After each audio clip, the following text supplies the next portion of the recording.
It has been 60 years since Singin' in the Rain first appeared, the movie that makes everyone feel like dancing. And it was made by the greatest director of that musical era, Stanley Donen, who is, by the way, a friend of mine. And he inspired and drove America's most dazzling dancers to try the impossible. That's why he's our Person of the Week.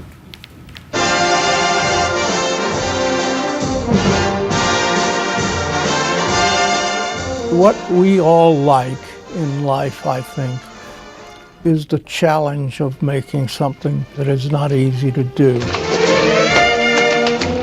He danced in puddles, which had to be the exact spot and the exact timing. We had to dig the cement out and make it for him to splash at that point. It looks easy, but in fact it was an Olympic event after months of rehearsal. The water pressure for Los Angeles that day kept rising and falling. It was blisteringly hot, and Gene Kelly had a 103-degree temperature.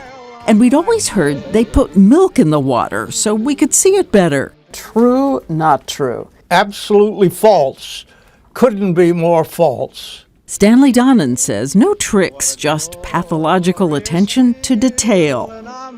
But he says this dance wasn't even the hardest thing in the movie. It was this one, absolute synchronization with Donald O'Connor.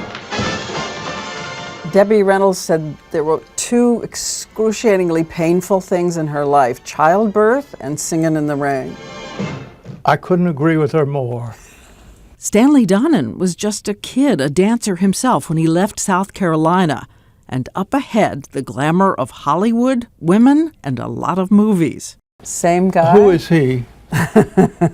God almighty. He was 9 years old when he first saw Fred Astaire on the screen.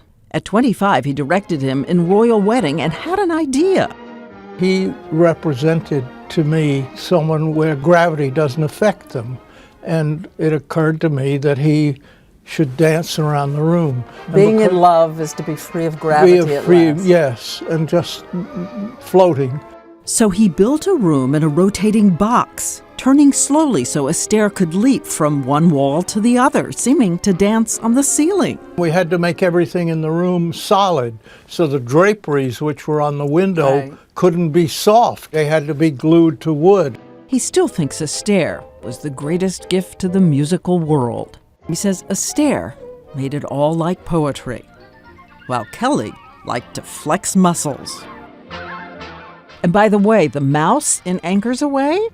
Donen himself. I was known as the mouse. They filmed me to see how he moved. At age 88, Donen remains the greatest director of the greatest era of movie musicals.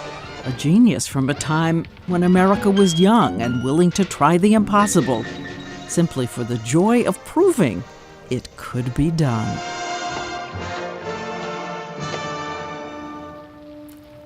And so we choose Stanley Donen as our Person of the Week.